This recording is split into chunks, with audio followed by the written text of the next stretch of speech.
Well, good morning and good afternoon, everyone.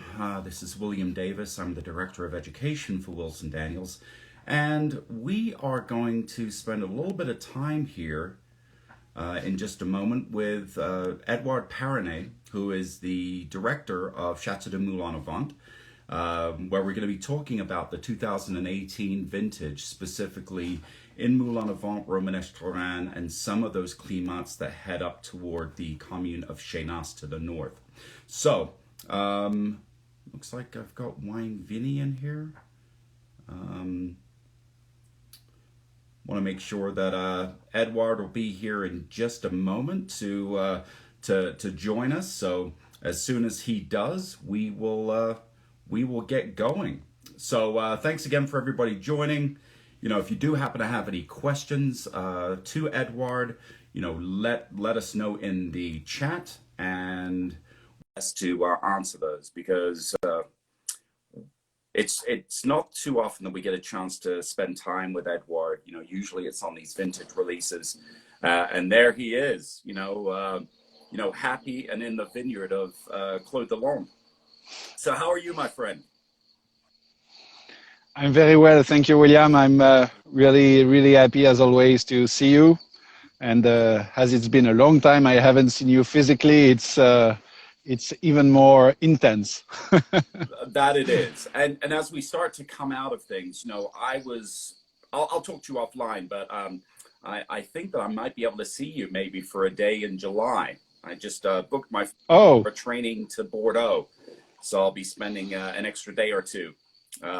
Right around my 50th birthday, so hopefully we'll be able to spend Mamma mia, that's the best news of the day. You made my day. Well, you know, it's the least I can do. But you have made my day, and having tasted a couple of the 18s that just arrived in our warehouses in New Jersey, there's so much to talk about, you know, specifically about those 18s, and you know, also what's going on right now at the domain and at the winery there in Romanèche-Touraine. So let's jump right into things. We know that you've had, you know, a number of really good vintages from 15 on, but they've also had a number of challenges, right? So what makes the 18 vintage unique to, say, you know, 15, 16, or 17? Yeah, that's a good question, William. First of all, I think what's important to note is that you know, I taste a lot of wine from various regions all the time. I'm very curious, and wine lovers, wine passionates. And what I believe more and more is that in Moulin-à-Vent, we have a great mark of each vintage. So if you take a 17 vintage from Château du Moulin-à-Vent and an 18, these two vintages present very different personalities, still with the quality of the gamay and the identities of the granite sands that we have here, but in a different form. So I think it's always interesting to rediscover, I would say, these different types of vintage. And let's say, to talk about 17 and 18, and more specifically about 18, it's kind of you know, a real workout. I mean, 17 has a very evanescent, very light, very red fruit oriented type of aromas, but still has this salivating texture, this graphite also, which is very particular, I think, to Moulin-à-Vent. While the 18, which is our main purpose, our main subject today, it's kind of a dream vintage, because it's in the same at the same time it's very fresh. It's very pleasant. It has a lot of immediate fruit, you know, I would say. It's more on the dark cherry, it's more on the cherry, it's more on the flower side than the 17 for sure. But it has more flesh, it has a little bit more structure as well. And I think it is a a very nice vintage to hit with. You know, it's definitely a gastronomy vintage for us, with these light tannins, but which are marking enough to really accompany a very nice roasted chicken or even some veal or things like this. So 18, to go back on the 18, it's fresh, fruit oriented, but with a good structure. And this is also what we are expecting from a Moulin-à-Vent. It's of course to have pleasure with a wine of Gamay, that's for sure. But in Moulin-à-Vent, you are, I think, looking for a complex wine and a wine that can age. And definitely this 18, I anticipate a 20 to 30 years cellarability, I would say. Well, you know, so when you think about the 18 vintage specifically, right? We know that there's fruit. Are there any vintages that, come to mind that remind you of the similar fruit qualities? Would it be a vintage like 09 or 15 or 2011, for example? That's funny that you asked the question, because we had exactly the same discussion this morning with Jasper Morris, who is a big Burgundy fan. Actually, I think 18 has to be understood as a solar type of vintage. So I would rank it with the 9, with the 11, with the 15, with the 20 also, which is now under aging. But when you have these few vintages in mind, I would say that it's maybe closer to the 2009, noticeably in comparison with 2015, which is a gigantic vintage, but a vintage which gave wine with a little bit of austerity. It's really a vintage for people who like finesse, who like elegance, and who have a big room for their cellars. While 2009 and 2018, they have this generosity, I would say. They have this immediateity. While actually we were tasting the wines of 2018 this morning that I just have in front of me, and they are so enjoyable now, and it makes me think about the 2009 solar, but pleasure. Yeah. I mean, that's what I noticed with the 18s as well, is that they seem to be really open and accessible, at a young age. Mm-hmm. It also reminds me of a vintage like 2005 in how those wines were, early on, although they did tend to shut down, 3 or 4 years after the vintage. But the yields, I think, in 18 were a lot lower than what you got in 15, correct? The yields in 18 in comparison to 15, you said? Yes. So 18, it's comparable. 18, we did the best yield we did at the period, so 34 hectoliters per hectare, which was kind of a record for us in 2018. And 2015, I think we were probably around 32 or something like this. So wow. the level, the volume, the G is about the same. Well, that's good to know. Although we didn't really get a lot of inventory for the single vineyards. There were just a handful of cases that came for the Chateau, the Les Variates, and the La Rochelle. So, in that regard, though, with the 18s, was there a specific climat? Because you're one of the few producers that make a variety of climat within the cru. Was there one that really stood head and shoulders above the others, or one that provides that that pleasure to you right now? That's a good question. So first of all, I think the 2018, people, wine lovers, they get more and more interested in Cru Beaujolais and in Lieu-dit from Cru Beaujolais. So I think these wines, they hopefully please to these people. I think, honestly, the 3 single vineyards, Veria, Chanteau, and Rochelle, they have a very strong personality, with Le Chanteau still being very very fine, very elegant, and long made, I would say, long designed, while Verilla and Rochelle, which are two neighbors, they have this much more granitic feeling, you know, very salivating, a little bit wider, I would say, in mouth, with more, with more salinity in it. It really depends on your taste. I would say that if you are rather people who likes the acidity, the finesse, I think Chancourt 2018 is probably the cru in this vintage which will goes more into this direction, while Verilla and Rochelle are more for Northern Rhone lovers, I would say, with wine which are very fine, which are very elegant, but have more structure, more width in the palate. So it pretty much depends on your taste, I would say. Mm. No, I'd agree. I mean, you know, there has always been that florality and that minerality, especially with the Verilla, you know, because of those shallow granitic soils.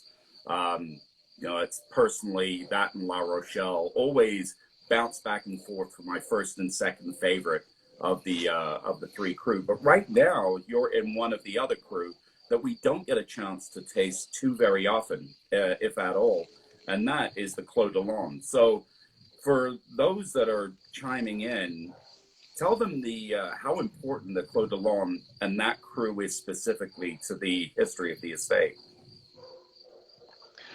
Well, that's a very, you know, all these lieux-dits that we are talking about, Verilla, Chancourt, Rochelle, Clos de Londres, Grand Savarin also, it's a very tiny cuvée we produce. They have been in the domain for decades, for not to say centuries. Actually, we have, you know, very old maps of the domain where you can see the plots we actually have still in the domain back in the 1920s. So all these crues, they are very important. Le Clos de Londres, it's a particular story. It's first of all a very particular situation, because here we are on a very, how to say, original soil. It's the lieu-dit here is called Le Moulin-à-Vent. So there is a lieu-dit Le Moulin-à-Vent inside Moulin-à-Vent AOC, and it's very granitic and sand, pretty much like Les Verilla, but a little bit deeper. But what makes Le Clos de Londres so specific is that here we are very close to the houses of Les Taurins, which is the name of our hamlet, and we have the Chateau, which is just here. Actually, I can show you the house, our house, and close to our house we have there are a few houses else, others than ours. And actually, here, you know, Moulin-à-Vent is particular for many reasons, for its soils, of course, but also because of the influence of the wind. It's not a hazard if we have a windmill which is 500 years old. And here we are pretty much protected by this wind. This wind, they have this impact of drying, concentrated in the berries of gamay, and that participate in the stressing environment of Moulin-à-Vent globally. But here we are pretty much protected from here, so that's a little bit fresher environment and a little bit more austere.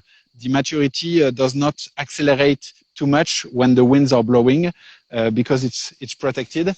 And also here, this is a vineyard which is slightly north exposed because we are just on the other side of the crête. So it goes, it's facing northeast, and so for this reason, here what we harvest is very tiny berries, but which they take a little bit more time when we are aging them, raising them, to develop their aromas. So I think the Clos de Londres has always this kind of very grand class. It's very classy wine, still a little bit of austerity when it's young. And it's definitely a wine which is made for aging. It's particular to the Chateau because this is from this vineyard that the former owner of the Chateau in 1862 made a wine from this clos and brought it to the Universal Exhibition of London in 1862 with a wine of 1854. And at that time, she won the gold medal of Vin du Mâconnais. And so that participates in the myth, I would say, of this vineyard, showing in the 19th century a 8-year-old wine of Moulin-à-Vent and winning the gold medal. To us, it seems to be a nice story to show how particular is this vineyard and its ability to age for a long time. Well, it's funny that you mentioned, you know, that north and northeast facing slope, that although slight it might be. And the reason why you only bring out the or only produce the Clos de Londe in exceptional vintages like 2015 or 2009. In your opinion, you know, because I and a few other people in the company have had a chance to taste every single vintage, 2009 through 2018, this being the 10th vintage, from, you know, you and your father in Greece. What are some of the most significant changes and some of the things that you've really learned about the climat and about how you make wine? Well, I think we did evolve for sure. I mean, making wine is always questioning ourselves about what's this soil, what's this lieu-dit, what's our technique, is it the best one, etc., etc. So there is a constant questioning for us. I think we understood more the climat for sure while working them. You know, when now all the vineyard in Château du Moulin-à-Vent, they are worked, I would say, organically worked. So there is no weed killer, there is no pesticide. It's all organic treatment that we are spreading here, and all the soils are worked so to aerate. So I think first of all, we gain more knowledge, more expertise about this lieu-dit with this growing, coming in a better way. Yeah, first thing. We also, I think, change very little by little the way we make the wine. It's still no carbonic maceration, but we changed a little bit our way to consider the wall cluster inclusion, which is a little bit higher now than it used to be. So that participates in an evolution in the style, I think, of the wine and our understanding of the soil.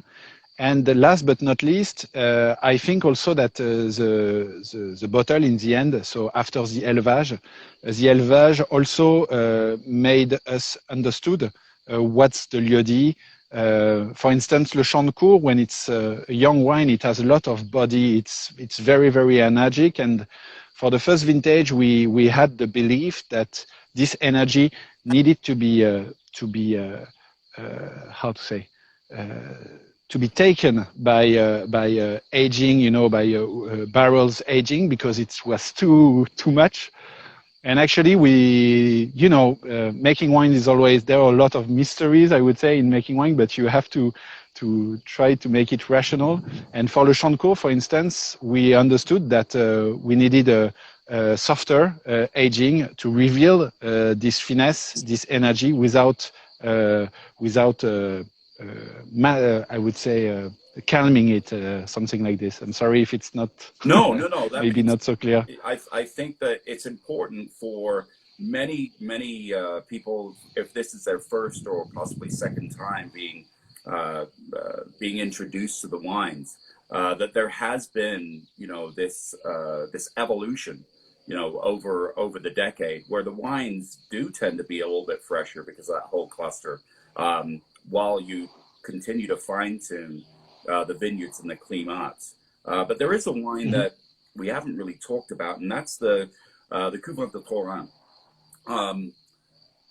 How do you look at making the Couvent de Touraine? You know, some people refer to it as an entry level, but there's still an attention to detail and quality compared to the Chateau de Moulin-à-Vent and the lieu-dits or the climats. well, for sure, there is an attention to quality, to details in Le Couvent des Torrents. We are the very first to say that the first wine of the range needs to be top quality, so people get more interested and want to know more about Château du Moulin-à-Vent. Also, something which is important to mention is that in Château du Moulin-à-Vent, you have seen the house. We have 70 acres of vineyards, all in the Moulin-à-Vent AOC, and all the wines is made with our own vines. So right from this point, when you know that we own our own vineyard, definitely we take care the same way of the Maisonneuve or de Latte than La Rochelle or Chantecourt. I think Couvent des Torrents, what's interesting, historically, this section of wine production here, close to the house, so around the hamlet of Les Torrents I was talking about, was reputed as a Grand Cru, you know. Actually, this hamlet is called Les Torrents, and Romanèche, or village of Romanèche, became Romanèche-Torrents, exactly in the same way than Chambolle became Chambolle-Musigny or Gevrey-Chambertin, because here Les Torrents was the Grand Cru, just like Le Chambertin and Le Musigny were the Grand Cru of Gevrey and Chambolle. So here the soils are are producing wines complex and ageable. While for the Couvent des Torrents, we have the luck to also own vineyards a little bit lower in altitude at 220 meters in Moulin-à-Vent. Here we are at 270. And here there is a little bit more flesh, it's a little bit more generous fruit that we can harvest. And it's funny because in the beginning of the 20th century, we were talking of two wines being produced here, the wines from Les Torrents, the Grand Cru, and the wines from Romanèche, lower in altitude. Okay. And I think that's kind of, an explanation of what is Le Couvent des Torrents. All the range is actually kind of, let's say, Grand Cru style of wine with complexity, structure, and ageability most of the time in the vintage which makes it able. While Le Couvent des Torrents, sourced lower, it's a wine that has more immediateity, it's also a little bit less maturity, so red fruit oriented, with a little bit of gamay touch, while here the gamay completely disappear for let the soil talk. At a lower altitude, the gamay has a little touch, which is very pleasant, of cherry, of mint, also very, very fresh feeling. So that's how I understand our cuvée Couvent des Torrents is done now. Yeah, it's whenever I think about coming to the chateau, and I think about some of the neighbors that you have, because you're right next to the windmill essentially. You come out of Clos de Londe and then you see the windmill. You've got Diachon right across the street. When I think about Les Torrents and specifically that Ludi, who are some of the other neighbors and other producers that are right next to your vines? Well, Moulin-à-Vent, it's a tiny AOC. It's 600, so in acres, that would be 1,400 acres. So it's very tiny. The biggest distance between the largest distance in Moulin-à-Vent shall be 2 kilometers or maybe 3. But around us, we have Diachon, you mentioned. We have Métra a little bit further. We have Château des Jacques, which is down there. We have Domaine Leny, which is here. We have Domaine du Moulin des Halles, just close in the direction of Chénat. We have Philippe Guérin, Domaine du Granit, not okay. Philippe Guérin, Franck Besson, Domaine du Granit, which is just here. Well, here, it's clearly a wine place. Each house, if you're looking for wine, you can knock the door, and probably there is the own production of wine being made. So, yeah, Moulin-à-Vent, it's a lot of qualitative producer, many small producers, and we are really in the middle of this zone. Well, it's great to have you in the portfolio because I've always felt that Moulin-à-Vent is the grand jewel of the crus of Beaujolais. Even though there are great wines coming out of Fleury and Morgon, there's a consistency and a longevity to the wines that come from the commune of Moulin-à-Vent and Romanèche. with that in mind, is there anything, we haven't really even talked about this vintage, the 21s, because there's been a lot of hubbub and there's been a lot of press about some of the challenges that you've had early. So since you're in the vineyard, you kind of show everyone what you've been doing, over the past 6 to 8 weeks to combat Mother Nature. Mm-hmm. You want me to show you now? Sure. Yeah, sure.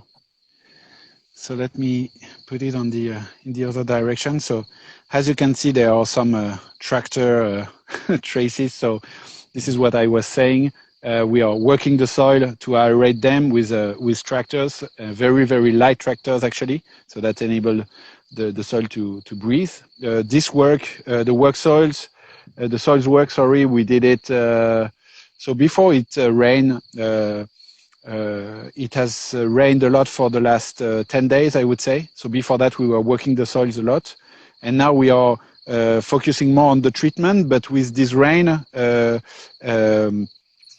supposed to happen till next Tuesday, we are waiting because treatment just before raining, it has no sense because the organic treatment goes down and it does not really matter the vineyard.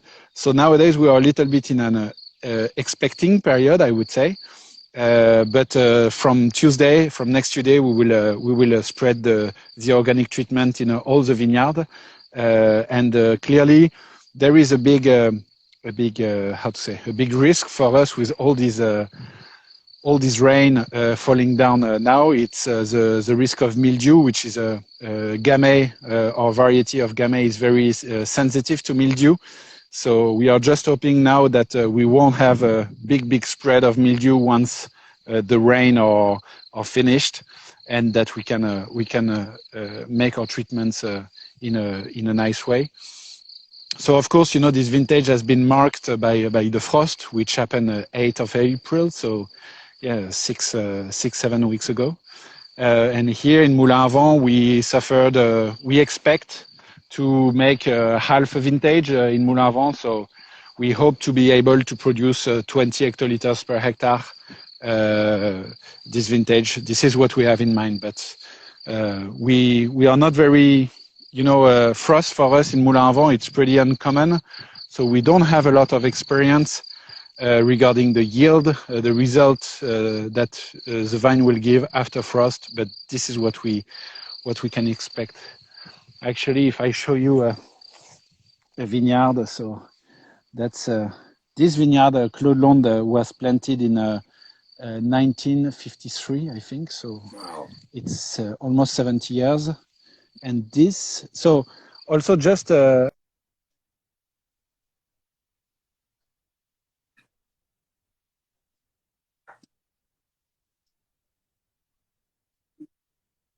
you have to take into consideration to observe the frost. And prior to the 8th of April, we could see a lot of fruits, flowers starting to go.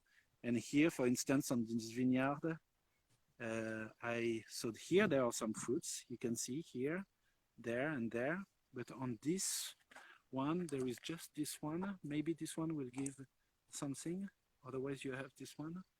And all the ones that got killed by frost, they already disappeared and fell down. So yeah, that's typically, a vine like this. Just looking at it, 1, 2, 3, 4. Yeah, I expect this vine to be around 15, 20 hectoliters per hectare. Here we have 2 fruits. Otherwise, nothing else. Yeah, this one, I think it's a frost. This one is still here, but wow, it won't fruit. So yeah, that's how. I mean, 1 vintage out of 2 we have either frost or hail. So let's say that we are used to it. But yeah, it's mostly soils work, treatment when the rain stops, and then that will be the very growing season. So that's what we are doing now in Château du Moulin-à-Vent. Well, we appreciate all the work, that Mother Nature throws at you, that you have to, again, constantly go out and make sure that you can bring the best possible wines to market. So if there were any other questions, I was going to say, if anybody had anything on the chat, feel free to put those out. But I was going to say, Edouard, oh, you've got the image of the bottles. Sorry for interrupting. What were you going to say? Oh, it looks like we might have had a little bit of a buffer there. Edouard? Yes, so I disconnected my Can you hear me? Bluetooth. I don't know why. Yes, Okay. now I can hear you. Sorry, I had a problem with my Bluetooth. Sorry for that. That is quite all right. So, sorry for interrupting. What were you about to say? You were about to start a sentence, and I didn't want to cut. No, I was just telling you so that, yeah, we did the work soils treatment when the rain is finished, and that's after that would be the growing season. So more work in the vineyard, but that's definitely the treatment. The organic treatment is definitely our next step, I would say. Well, I'm going to keep my fingers crossed that we will have, at least enough wine from the 21 vintage to sell in, late 2023 and early 2024. But I know that the wines are going to be fantastic. Alban did have a question. When are you coming to the U.S. to visit us now that things are starting to reopen? I wait for your personal invitation. Well, then that's a only, Alban. I only work with paper, so I need a paper invitation by Alban, handwritten. I think that he can arrange that. His penmanship is impressive. Well, well, very cool. Edouard, thank you so much for taking the time walking us through the 18 vintage and some of the nuances about the wines. And, guys and ladies and gents, feel free to, watch us as we have a few more Instagram lives that are coming up in the next 4 to 6 weeks. We'll talk to producers such as Shen Blue and a few others in Italy, and Arista as well in June. So I've got to say, Edouard, that is a great place to sit down and enjoy a glass of wine or a cocktail to end the day. There are worse patios to be on. Yeah, clearly, it's funny because the terrace of the restaurant reopened yesterday in France. So, you have your terrace waiting for you, Alban and William, just right here. Perfect. Well, then that gives me a great excuse to stop by in early July. I'll talk to you offline to make that happen. Okay, cool. Thank you very much for giving me the chance to talk on your channel. Bye-bye. Thank you. Pleasures anytime. And bye, guys. Stay safe out there.